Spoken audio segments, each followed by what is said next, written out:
How's it going, everybody, and welcome back to World End Economica. It is one day before Christmas. Wow. Incredible. You guys excited? I hope you are. If you are excited, are you and if you get money for Christmas, I got a bet for you. I got a challenge for every single one of you. If you get some money for Christmas, I know what you should do with it. You should follow the link in the description and pre-order a copy of my Dark Fantasy original English light novel, The Protector Volume 1, available in ebook, paperback, and audiobook. It is a story I've been writing for years. I intend to get a few volumes out in 2025, and you should kick off the year with a copy. Releases January 10th, 2025.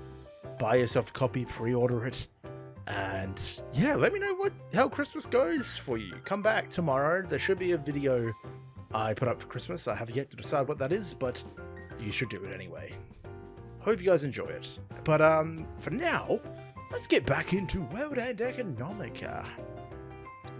The afternoon session was a steady advance, swinging 2 million wolves around, each time earning 2% profits with a total of 16 wins and 2 losses, in total 26% up. The only point of regret was that if we had cut losses faster, I would have had better performance. But even then, it had been a while since I'd seen these kinds of numbers.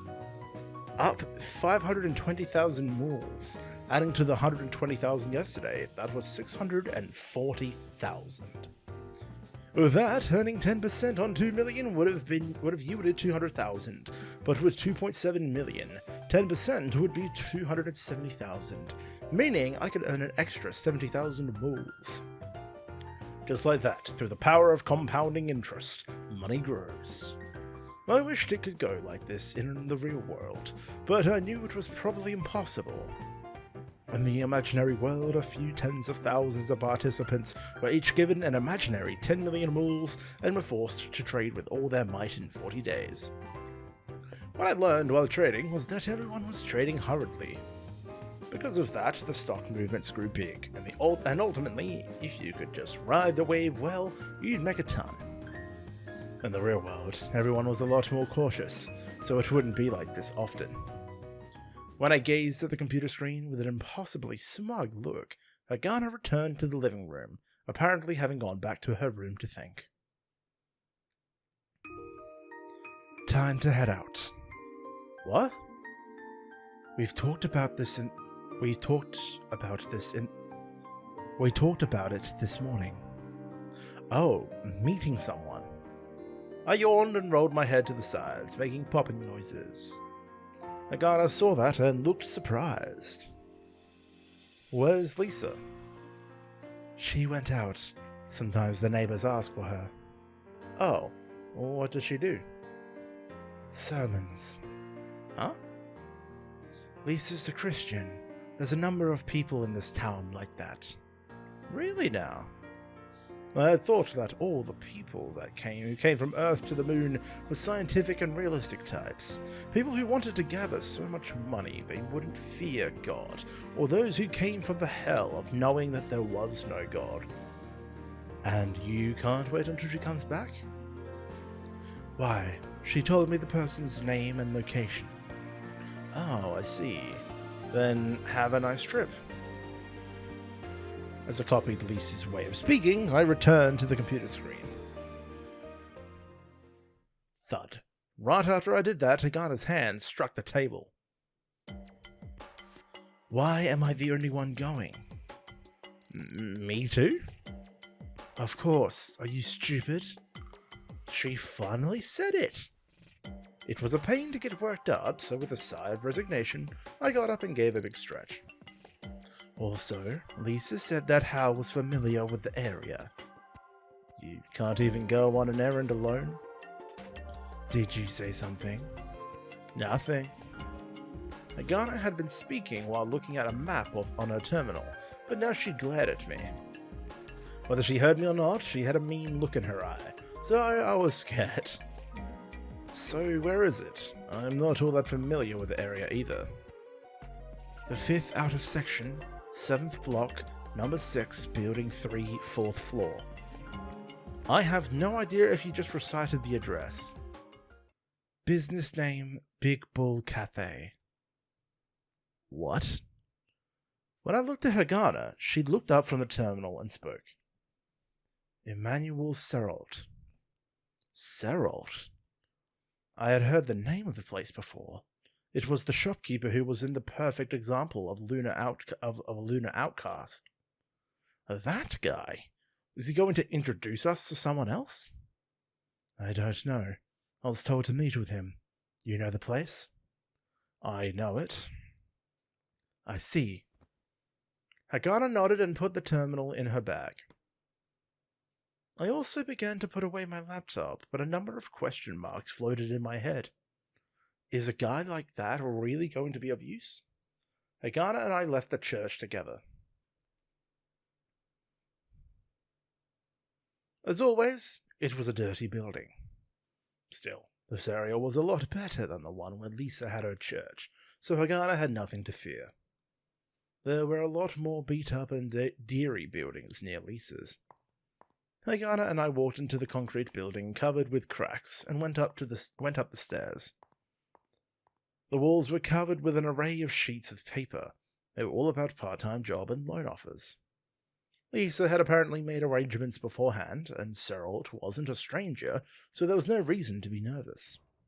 As we entered through the automatic doors, we found Serrault at the counter right by the side, fiddling with the game machine, his long legs up on the counter.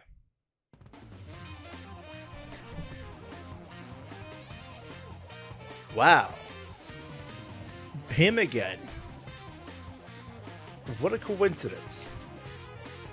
I forgot the voice I gave him. Yo. When he noticed me, he took his feet off the table, and when he saw Hagana coming after me, his eyes widened. Well, looks like you found a nice girlfriend. What? Oh, she's not. Lisa said so. What? Just a joke. Don't get mad, moon scum. I glared at him, and Serrault's shoulders just shook with his laughter. From there, he looked at Hagana. He waved, smiling and tilting his head slightly. What's with this friendliness? Meanwhile, Hagana seemed to get sheer. She was stiffly guarded when confronted with that friendliness. However, her line of sight was directed at Serrault's head. Maybe it wasn't so much that she was shy, but perhaps she was just afraid of Afros. So, Lisa said to come here. Yeah, I heard. They're looking for a programmer. Programmer? Well, I'm not sure if that's what we want. You don't know? What's the deal? Well, Lisa did say she didn't really get it either. Yeah. I was searching for the right words to explain when Serrault continued to speak. Huh? Your face looks quite a bit better than it used to. Huh? What? Yeah, in just a few days they change. Kids are amazing things. What's with you? Looking for a fight? Chill out. After all, Lisa's really kind. Hey, did you already use her lap for a pillow? What? Lap for a pillow? I had a brief image of myself sleeping, resting my head on Lisa's lap. It wasn't a bad thing. But wait, Lisa took care of this guy too? This guy, together with Lisa? Lisa's lap makes a great pillow, right? How about you, Missy? Did you try it yet? When Serrault spoke to her with a smile, Hagana pulled back and tucked her jaw in slightly, like she was wary, but eventually she nodded. Eh? You're the only one who hasn't. Well, not like it would matter anyhow. Nope, not really. But, well, it would have been nice if it were Earth's gravity. It were with Earth's gravity. I'm sure with gravity's pull, all soft and pliant.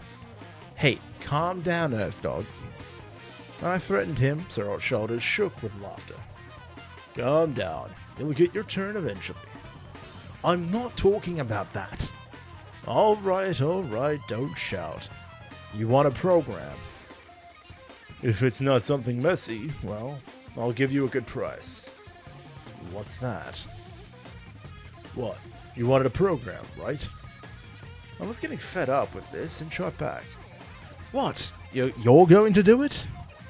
Yep, that's right. Got a problem? When I had trouble answering, Hagana looked at me. This person isn't Emmanuel Serrald? That's me, Missy. Missy? Hagana asked angrily. Serrald also shrank back in jest. May I please have your name? Hagana. Oh. Serrald nodded and seemed to place some significance in her name, but didn't say anything further. He probably knew that she had run away from home, like I did. Hagana is a strange name. There would be more than one person with it. So, I'm Serrald. What do you require of me, Hagana? I want a program from you. Nice to get straight to the point. What kind of program should I make? A formula related to statistics. If possible, numerical analysis using calculus as well, or something that we can run multiple regression analyses just from manipulating a few variables. And if you can do Monte Carlo simulations. Whoa, stop there. Yes? What are you saying? The program. When Hagana answered, Serrald peered at her face. Then, looking at me, he shook his head. Something for Lisa's university? It's not. Games that kids play these days, regression analysis and Monte Carlo simulations appear in them? Apparently in the ones I'm playing. What? Seriously? Serrald's eyes popped at my answer, but Hagana quickly spilled the beans. We're trading stocks. I'm predicting with math. Hal's trading on sentiment. It wasn't wrong, but it makes it sound like I was going by luck and gut feeling. Ah. At the word stocks, Serrald looked like he finally got it and nodded repeatedly. I see, and so... So, can you do it? Hagana asked. Well, I probably can. Really? Serrald gave me a puzzled look at my surprise. Didn't you hear from Lisa? About what? When I questioned him back, Serrald's eyebrows narrowed. Then, giving his head a light shake, he spoke. Doesn't matter. If it's not some really crazy kind of math, I can do it. And that Monte Carlo thing, well, I can probably do that too. And usability-wise, I'll guarantee it'd be better than some random program I can ever do. Really? Of course. He answered Hagana with a smile. However, Hagana's eyes were still on Serrald's afro, and she was braced as if something might jump out from there and at her. If it's stocks, then there's data, right? What format? Look up the investment contest by the Ratzinger Economics Research Center. You'll find the data posted there. And I want to use that to look things up. Huh? Ratzinger? What, you know of them? Well, they're famous after all. I know a few people there. Wait, what? Okay, I got it. The things you want in the program, just write it down and send it to this email address, and I'll do it for you. You can bring your complaints and questions directly here too, since I'm usually in this shop. If I'm not at the counter, I'm in the VIP room in the back. Are you living here or something? Exactly. It was a bit frustrating, but at least the programming issue was going to work out. As for payment, yeah, you can pay me when you make it big. Serrald gave a sly laugh. Hagana and I both looked at each other for an instant, but since we couldn't waste money, we decided to nod for now and say our thanks. Dude, he was holding a PSP, I just noticed that. Let's go. When we returned to the church, Lisa had come back and was making dinner. Welcome home. Did you see Serrald? Yeah. You did? That's good. This is the time to depend on your connections. After speaking, Lisa quickly turned back to the kitchen, but as I looked at her from behind, I recalled that exchange with Serrald. Lap pillow. It wasn't that I absolutely wanted to try it, but I wasn't totally uninterested. When the thought occurred, without knowing it, I was staring. When I noticed Hagana was giving me a curious look, I looked away quickly and went to my room. Don't look at her butt, don't look at her butt, don't look at her butt. Lap pillow. How was it? Moving my pillow, I tried a few things. And then, getting fed up with how stupid I was acting, I fell flat on the bed. Yeah. Lap pillow. That's happened to me once. I've had lap pillow once. The next day, there was some movement with that suspicious stock I bought into. The trigger seemed to be that someone went and bought a big order. Right after, trading in the stock seemed to freeze for a moment. It was like seeing the exact moment the tides turned. The stock that had been hanging around 270 moles rocketed skywards. I immediately placed what were called market orders, not ordering specifically the price, but like buy 1,000 shares at 270 moles, but rather at buy whatever the going price was at the market. I placed the order, using up even the entire 5 million moles I'd promised to Hagana. The margin sellers were piled up over 30 times the daily volume, and seemed about to explode at any moment. That was what a horde of sharp-eyed traders like me flooded in on. At the beginning, there were a number of large sell orders putting up resistance, and the scent of blood from the chance of a short squeeze drew an even bigger crowd.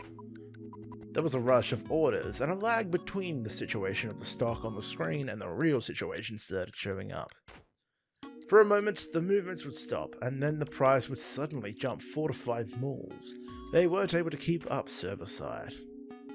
In the real-world markets, if this happened, it would be a one-sided climb afterwards. The guys who sold short and lost would have to buy to cut their losses, and that caused other short sellers to close their balances. In a mere 10 minutes, it was up to 290 moles. The daily movement limit for this stock was 354 moles. It had started out at 270 on the dot, so it was plus 30% off of that. Depending on the country, price movement limits might not exist. Even within an exchange, the levels that the limits were set varied among stocks. The price on the screen kept climbing and climbing, and in moments 300 was in sight. At 300, there was a glut of sell orders waiting. One thing you learn from trading is that even though there's no rational reason for it, there's always huge orders waiting around multiples of 10 or 100. It was a psychological turning point. If it broke through 300, there'd be no bigger break point to speak of. If the sellers were to put up resistance, this was it. There were 460,000 shares of buy orders versus 128,000 shares of sells. Sellers were bigger by 3 to 1, but I still didn't think it would stop. At that moment, I opened up an order to buy on margin. Here it is. This was the first time something spoke to me, telling me this was the moment. Maybe it was because I glanced at the wall of sell orders, but I took a short breath before resuming trading. There I thrust in 10 million moles, the limit for buying on margin. I could make the excuse with Hagana that I hadn't promised not to use margin. Plus, if it profited, she wouldn't find out. In any case, in that moment, my order of a bit under 400,000 shares was blazing a trail. After that, it was like a fountain spraying. Whether that was the sweet wine of victory or a spray of blood depending on where you were standing. Holding back the urge to jump up from my chair and shout, I put in a sell order the instant my order went through.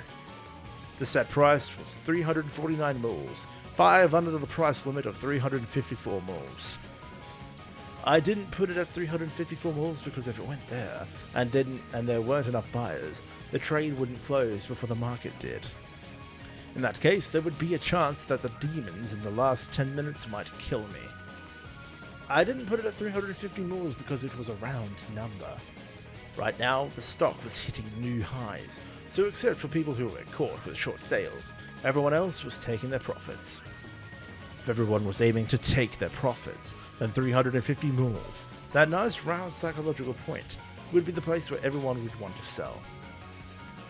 That's why I put in an order just before that, 349 moles. Like an old anime spaceship's throttle, The price of the stock on screen rushed forward.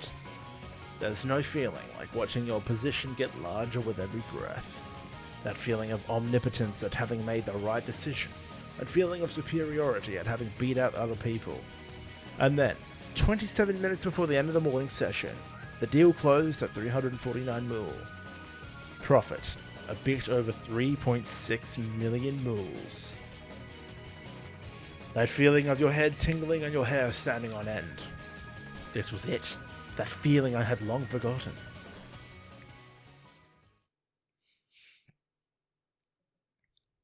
I was so happy I couldn't speak, so I took a deep breath. Looking at the rush of buy orders flooding in when the stock hit the daily high limit, I laughed tiredly. Not feeling bad about it, even if it hit the limit again, was the ironclad path to victory. Sarcastically, I made sure I didn't forget to tell myself that. Just as I was looking at the screen, unable to contain my smile, Hagana came into the living room from the hall.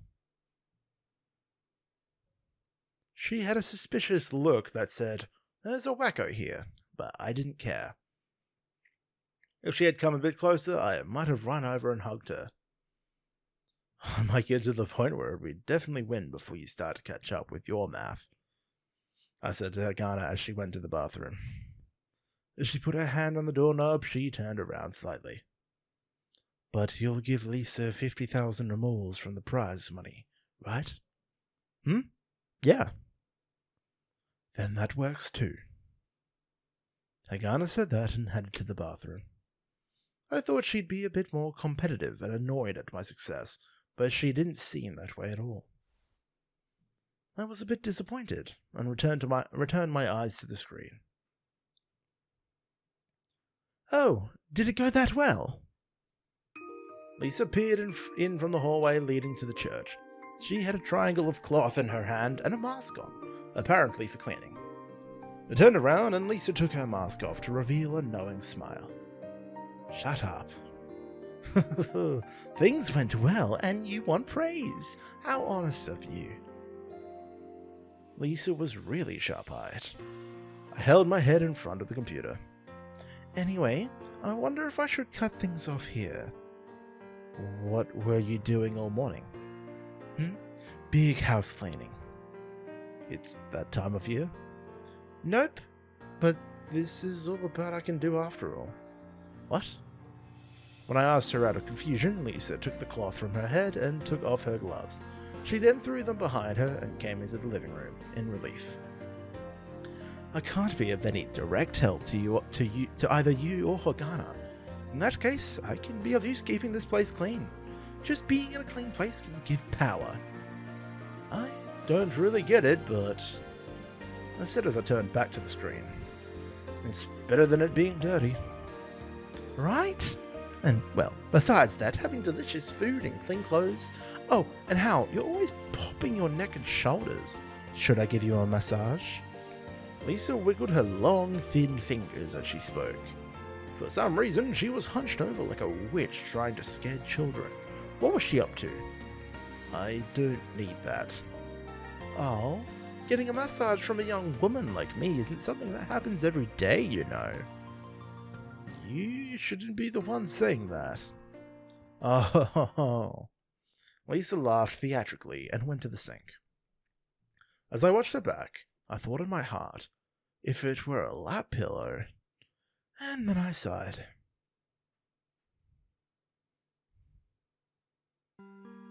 The next day, there wasn't anything particularly of note. I was still profiting at a good pace, and in the end I managed to move the amount I could control to 10 million moles by the end of the week. Essentially, I earned more than 5 million moles. By doubling in a week, if that kept happening, I'd be able to gather the entire wealth of humanity, but that definitely wasn't going to continue. Still, I had managed a pretty hefty return with 5 million moles. The validity of the market was big, so just by using that, the profits had been large. Mr. Troche had slowed down in the last half of the week, and after a reversal, he had settled at 47.8 million moles. The distant second place with 31 million moles had already stopped trading. At this rate, getting second was definitely realistic. If I could get into second place, that 50,000 bulls would go straight to Lisa, and I'd be headhunted by Schrödinger Street and leave this place. Giving something back to the place that took care of me before moving on to bigger things. That didn't sound bad. Jokes aside, it might be possible to get there without Hagana. I thought that, but it was obvious that if I started treating Hagana like dead weight, it'd cause trouble. Lisa probably wouldn't like that, and Hagana was holed up in her room doing whatever she does. Going back and forth with that Afro so rolled. Apparently she had already received the program. And so, Sunday, the day of rest for us warriors, came. I was staring into space while eating breakfast, and while the laptop was at least on, I was so out of it that Lisa was laughing. Hagana had finished eating her toast and was drinking her hot milk when she put her cup down and spoke. I was backtesting the program and... Huh? That was all I could say to those sudden words. And, so? I don't know whether I'm using it wrong, or if the program is wrong. The numbers are insane. We mailed back and forth a lot and still can't figure it out. Uh-huh. And so? I looked at Hagana and she kept staring at her cup. What's going on? When I hesitated, Lisa, who had been watching things behind Hagana, tried to signal something to me over her shoulder. And then I finally understood. Oh, you want to go to the Big Bull Cafe? Hagana looked up. Yes. Then say so. Hagana's lips formed a thin line. At least remember how to get there. As I said that and was pulling up the map on the laptop, Lisa glared at me from behind Hagana. At the same time, Hagana was in her own way, looking down at the table with no expression. There was something she wanted to say, but couldn't. Looking between Lisa and Hagana a few times, my dulled wits found their ways to the correct answer. Or do you want to go together? When I asked, Hagana jumped a little, then looked at me slowly. Please. Hagana said that one thing clearly, and Lisa shook her head and went back to washing. When we went to the Big Bull Cafe, Hagana seemed afraid of Seralt's head. But it could just be that she was afraid of Seralt himself. Even if she weren't afraid, she probably wasn't comfortable with unfamiliar people. Hagana was strong-willed, but oddly weak in places. I wouldn't be surprised if outside she was a timid little miss. The sooner the better. I want to be in time for Monday. All right. I gulped down my last ham and eggs and shut down the computer. Is that guy even awake at this time? No one had an answer to my muttering.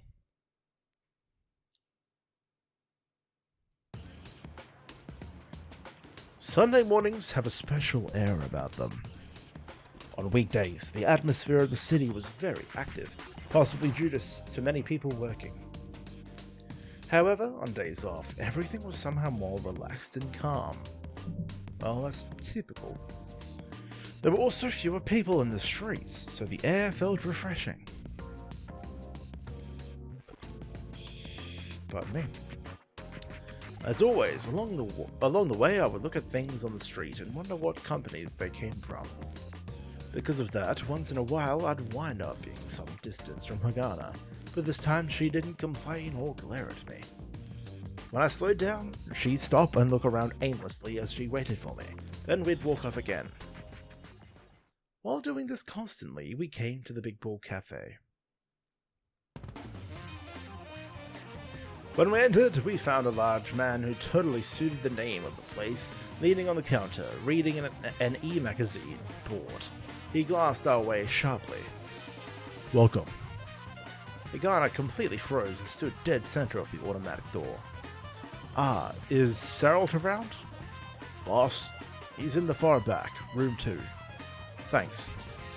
The ox-like guy gave a gruff and nod and went back to his magazine.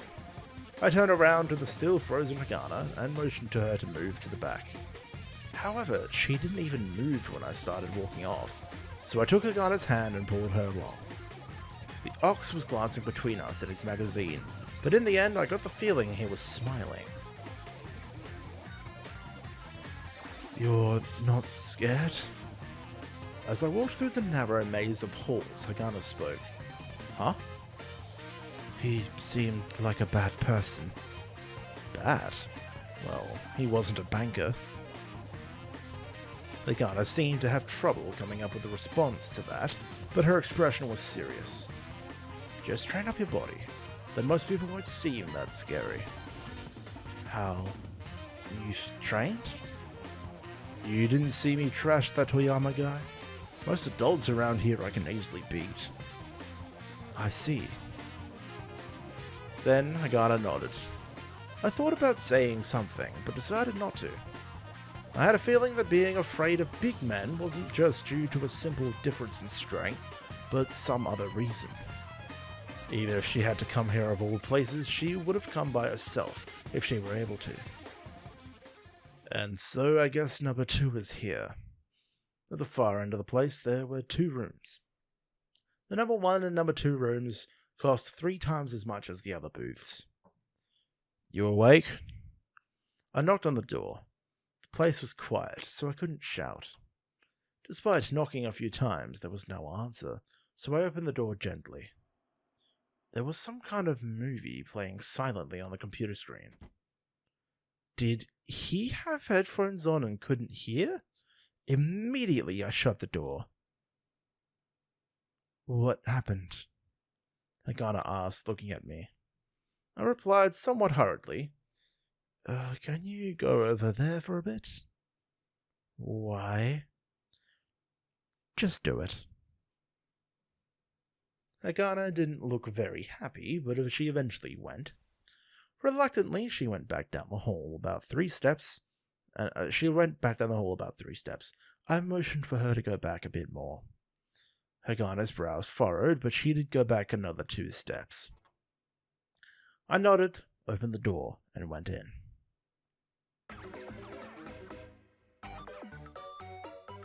Inside the booth, there were silent porn videos playing all over the screen. "Hey." I poked at Sarald's head as he slept on the sofa. Soon Sarald woke up and looked at me sleepily. Oh. All he made were mumbled sounds, and then he yawned wide. He was a tall guy, so even though he was lying on the sofa, his legs below the knee were sticking out. It would have been better to go home than to sleep in a place like this. When Sarald was yawning, I cut the power to the screens. I had just seen a girl about Lisa's age in an inappropriate attire, in front of a deep space background, doing inappropriate things. "Don't doze off with all your porn on." Oh, not your taste? That series has pretty lovely girls in it, all naked except for some space gear, and ain't it great? I'm not talking about that. Then what? Oh, you want something like Little Miss Hagana. Well, it's not like it doesn't exist, but you're going to get arrested. Huh? Hey, I'm seriously going to kill you. I got it. Don't get worked up. I grabbed Sarald's lapel and was squeezing, but Sarald was unfazed. Getting worked up looked stupid, so I let go. Sarald scratched his head and laughed crudely. "And what did you want?" "Jeez. Hagana wants something from you." She's here?" Sarald was surprised and adjusted his clothing quickly. There was so much to fix. He was clutching his hair. "She's waiting right outside." I opened the door and there was porn playing. "Well then, tell me, she's going to think I'm some kind of creep." Like I care. She's here about how the program wasn't working right. Oh, she said something about that in the emails.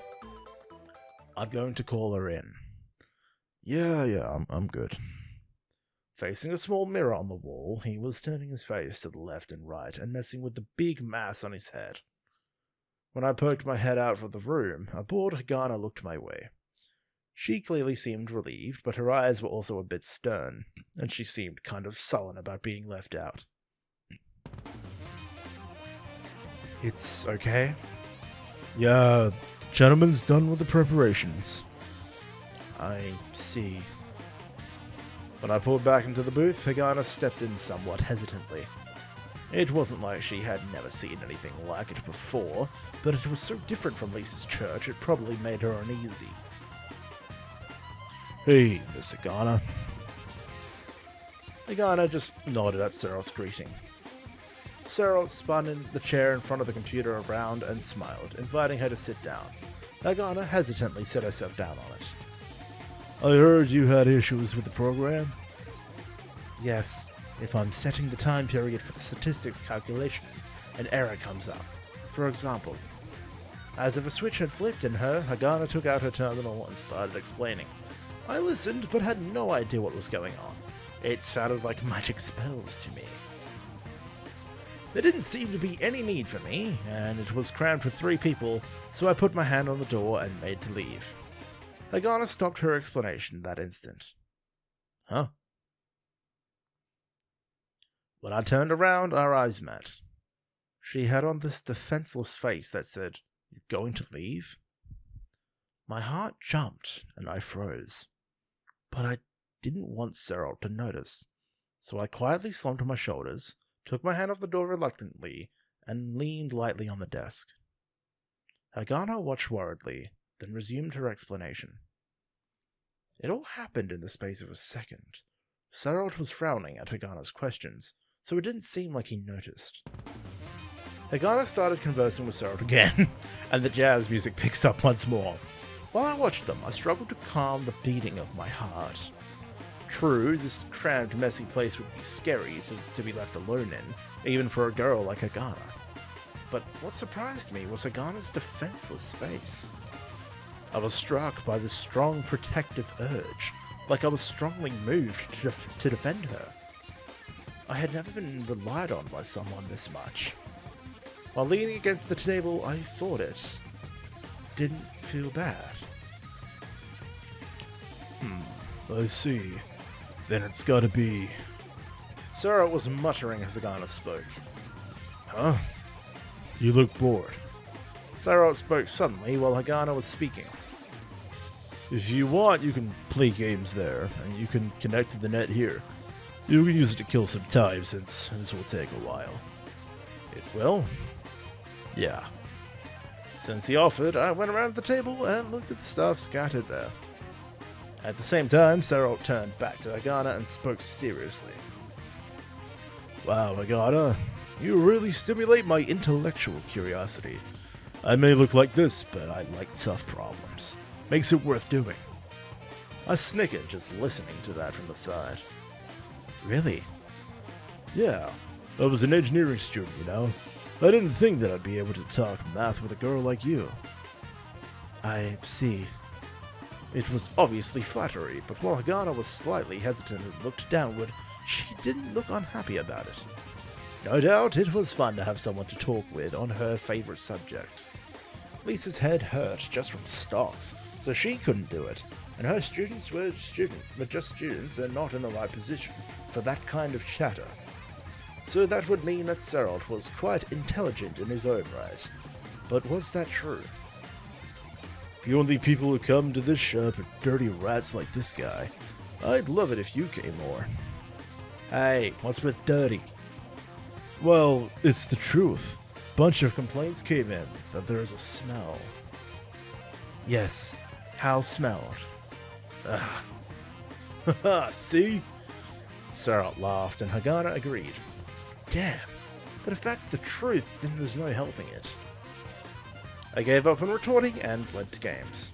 Powering up the display, I went to stick the memory card for the game into the machine and stuck my head under the table. That instant, Cyril jumped up from the sofa, his mouth working silently. Looking at him from under the desk, I wondered what the heck he was up to. Then, when Cyril's hand moved past Hagana and made motions at the screen, I remembered that he left porn running. What's wrong? Hagana asked Cyril. Sarah looked at her. Hagana twisted and made to turn this way. Game over. That's the face that Sarah had on. At that moment, I forcibly yanked the cables near my hand. Bzzz. With a whine, the computer itself shut down. By the time Hagana turned around, there shouldn't be anything on the screen. What's going on? Hagana's eyes went from the screen back to us. Oh, I pulled the wrong plug. Yeah, it's alright. Sarah played along. Really? Phew. Yeah, don't worry about it. Hell, thank God. Thank God. While Sarah and I exchanged words, Hagana had tilted her head, exuding question marks the whole time. She's too innocent for porn! She's too innocent. And apparently it's illegal. Good. It ended up being afternoon by the time we left the Big Bull Cafe. Starting from Hagana and Sarah's talks, they made adjustments to the program right there, so it took extra time. Even so, according to Sarah's posting, he was about the only person who could work that quickly. I didn't know how true that was, but he certainly typed fast. At first, I was wondering whether he was just slapping keys to show off in front of Hagana. But ultimately, the issues Hagana mentioned seemed fixed, and she put in some numbers, looked at the results, and nodded in satisfaction. It was just that by the time we left the Big Bull Cafe, the only thing on my mind was lunch. Hey. When I turned around and spoke, Hagana was putting her terminal with the freshly completed program carefully in her bag. You go back on alone. Why? I'm going to eat something around here. I wouldn't be able to last until the church.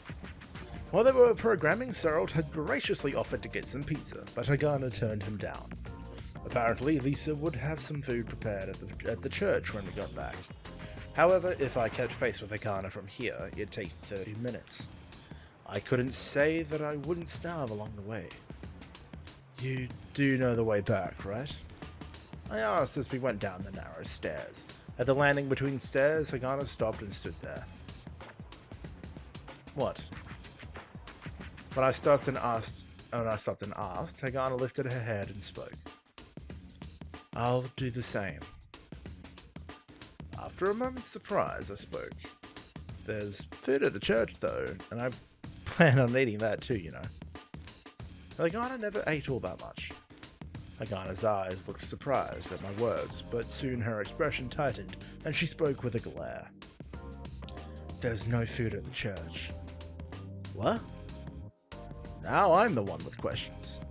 That was because having food at the church was the reason she used to turn Sarah's offer. She used to turn Sarah's offer for pizza down.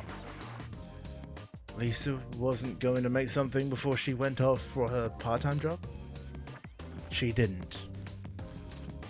My brain was having trouble working from hunger, so I couldn't see why. Did she want to eat alone with me? I was half joking, thinking of that silly idea when it struck me. You're that afraid of Sarah? When I said it while laughing, she shrank down visibly. That was it. Oh, well, his head does have a powerful presence. Hagana was looking it away unhappily after being found out, but she looked at me after I spoke, then nodded.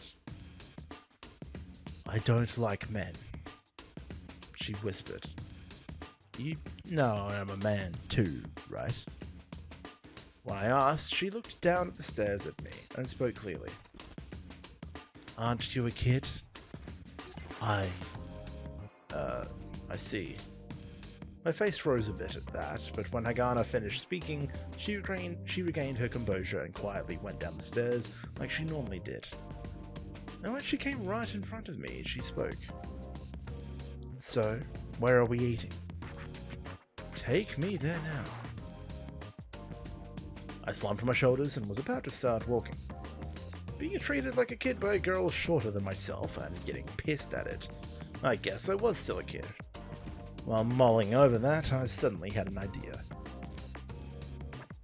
Oh, right. What? Around this time on Sundays, Chris might be around. Chris? Hagana spoke warily as she looked at me. Hal, you have something you need from Chris? At this time on Sundays, Chris is around the tunnels, right?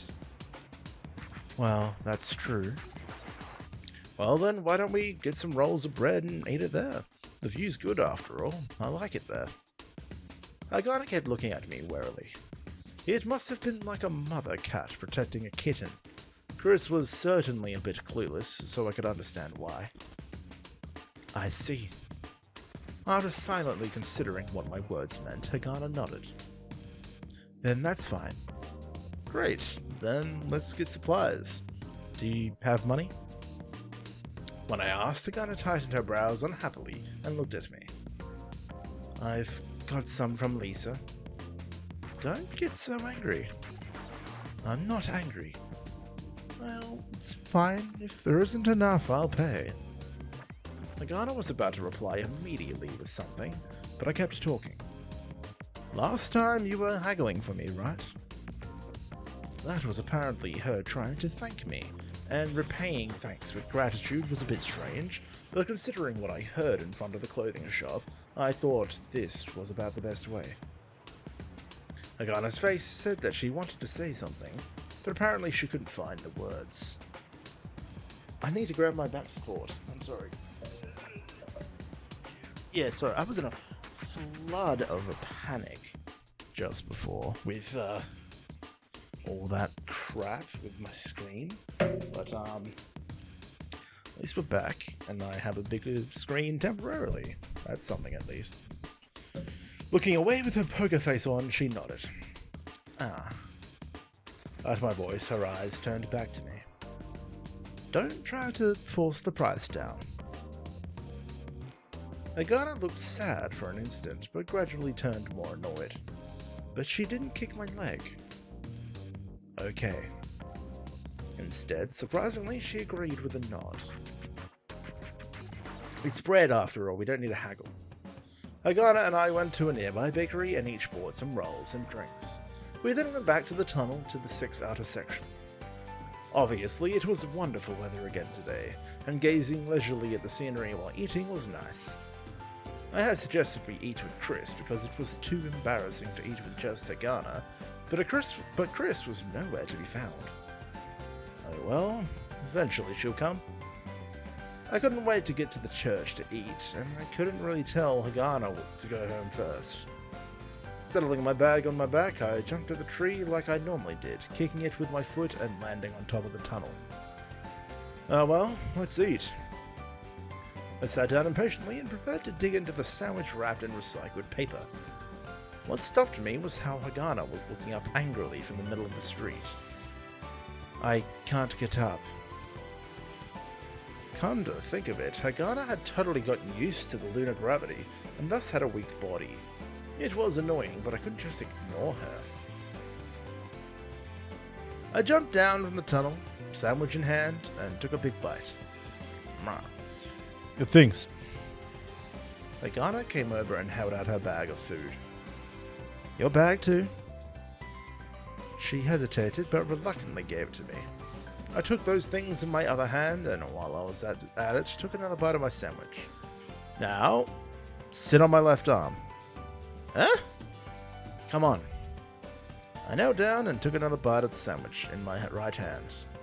I held my left arm out like a tree branch while holding her bag. Hagana looked at my arm twice thoroughly, and finally, after realizing I meant it, sat down on my arm. Getting close to her, I could tell she was a bit dusty, but her sweet scent tickled my nose. Grab onto my head or whatever, but don't strangle me. What are you... Before she could finish, I stood up. Hagana stopped talking and clutched at my head reflexively. And? Of course, I couldn't use the tree to jump up, so I took a longer route. I headed to the cliff face and jumped from the tree root to rock to another route and then to a branch. And after that, I finally landed on top of the tunnel exit. At every jump, Hagana was making tiny scream-like noise. She wasn't choking me because she was clumsily grabbing my head hard enough to crush it. Her ring finger and middle finger were about to go up my nose. But thanks to her holding on so tightly, the area behind my left ear felt something soft. It looked like nothing was there, but apparently there was. Hey, how long do you plan on grabbing on? When I spoke, Hagana finally came to herself. The way she suddenly let go, she apparently had forgotten that she was sitting on my arm. What? She lost her balance and was about to fall backwards. Sighing to myself, I held the sandwich from my right hand in my mouth and reached out to pull her back. You've just got no sense of coordination, do you?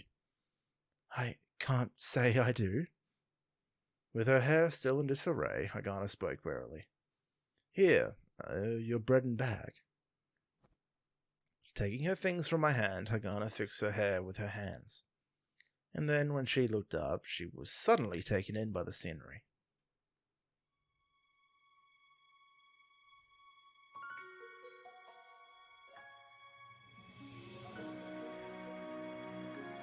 Amazing. Standing at the top of the tunnel, she murmured, apparently forgetting about her hair. Feeling a bit proud, I sat down and went at the sandwich.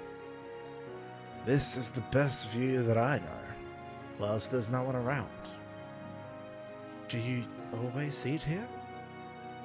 Apparently, she finally came back from admiring the view.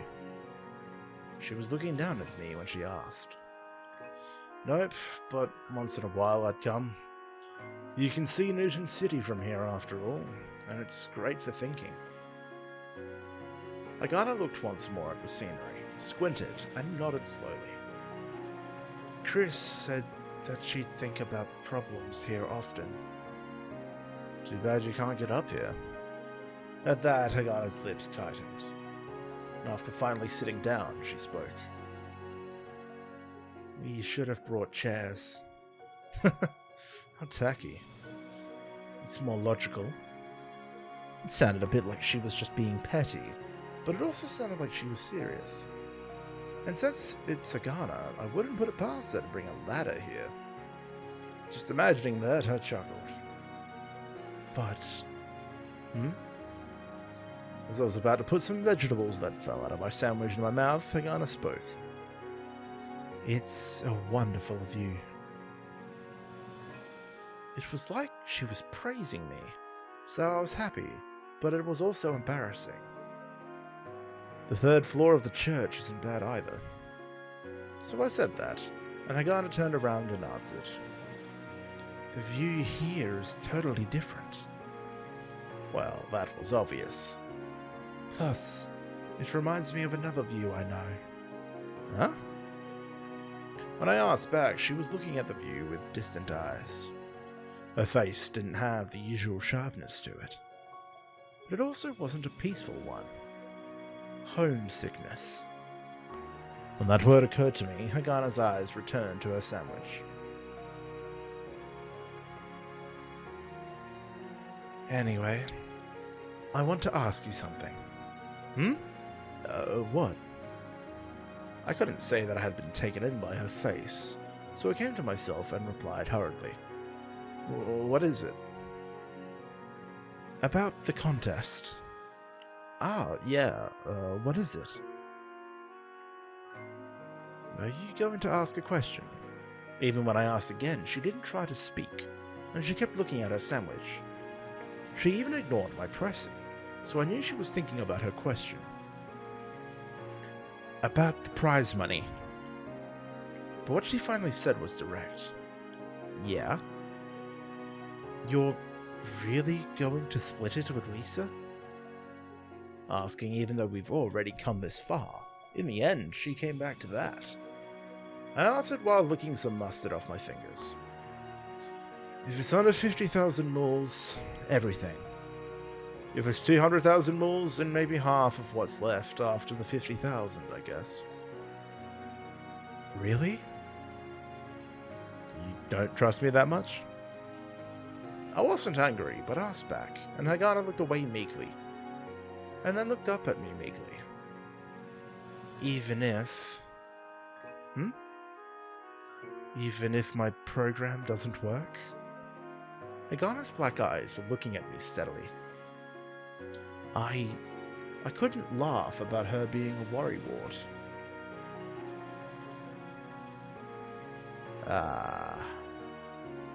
Hagana was practically making fun of herself, saying that her math would be useless in the real world. Well, if possible, I hope it'd be useful. But, well, Lisa did take me in after all. Plus, if I managed to get into the ranks with prize money, headhunters would come. If anything, that was my goal. If I could leave the church on good terms, a few 100,000 moles was worth it. Plus, we still don't know for sure whether you'd be of use or not. When I spoke, Hagana was seriously looking at me with an unexpected expression. Then, slowly lowering her eyes, she nodded. I want to be useful. Hagana spoke clearly. Just once? When I spoke, Hagana suddenly raised her head. And when she saw that I had on a smirk, her brows furrowed almost audibly and glared at me. I'm joking. Shut up. Surprisingly, she came back with a childish retort, and my mood got even better. But anyone, not just Hagana, would have hated not being useful. I just looked at the wide scene before us and spoke. Well, hopefully it'll work out. Hagana had been nibbling quietly on her sandwich, but I felt her eyes look up. And she also looked at the view and nodded slowly. The world seemed to be enjoying itself peacefully. I hoped that the people who crossed paths with me could do the same. A short while before, I only thought about gambling and thinking about this stuff while I was out of character. If I could get first in the contest, I'd get a prize of 200,000 moles and also headhunted by Schrödinger Street. Just thinking about that would make me uneasy with excitement. Honestly speaking, I was hoping that Hagana's program would be useful. However, I've never had luck with that kind of investing magic. I didn't even know its real value. I finished eating the last of my sandwich and lay back. A little bit later, there was the sound of steps on the rocks, and Chris appeared, carrying lots of stuff.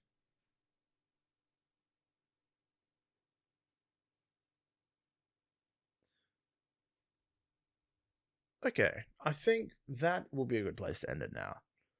Hopefully this will end up becoming an hour, but we'll see. Yeah, sorry about that mess up in the middle, but yeah, no, this is good. We finally got that iconic shot, like I'm sure one of the most popular shots of Hagana and Hal eating on the tunnel with the view. We finally got that shot, so I'm glad we did. Yeah. We're getting closer. I don't know how far away we are from completing episode 1. I think we're getting closer. I would like to think so. The relationship between Hal and Hagana is beginning to build. It's nice. It's subtle, definitely subtle, because they still are conflicting a bit personality wise, but they're starting to get used to each other. And Hal, as he's gotten more comfortable, is being less of a fuckwit. It's good to see. And yeah, I'm definitely enjoying the game thus far. I do think a lot of the economic speak is in one ear out the other. It's a lot of terminology I've heard before, but it's it is most definitely the least interesting part of the visual novel. The most interesting part of these games are the relationships that get formed, but I am glad Hal does have his own personality, even if it's bit assholey. But we're learning more about everyone, and you can only assume a lot of things about Hagana's past, and I think this episode brought a little bit more clarity to it. I'm sure we will learn more as time goes on about everyone, and yeah, I'm very interested to see what becomes of it.